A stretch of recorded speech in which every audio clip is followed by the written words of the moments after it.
Isang araw ang lumipas sa araw ko. Sa araw ko o sa araw niya. Nakipag-usap ako sa sarili ko at ito nga kaming dalawa sa harapan ng manok ko. Di ba ito na lang ang mas maiging gawin kaysa maisip natin yung stress sa buhay natin. Ito na lang manok pagdiskitahan natin. At dito naman si Kumari kumakamot sa likod at ayan na nga. Dito may pinag-uusapan sila. Pakinggan nga natin.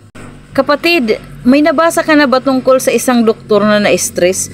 Nakakatakot palang ma-stress, anong kapatid? Ay, oo nga, kaya magkape na lang tayo, wag tayong magpapadala sa stress. Nako, Diyos ko, 6 feet below the ground, ang stress pala ngayon, nakakatakot na. Kaya kape na lang tayo dyan, sis.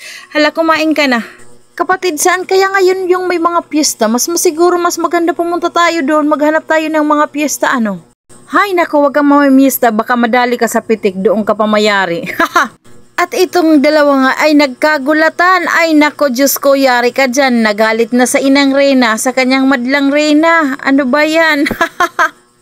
At itong dalawa, maghaharap sila at magsasayawan na.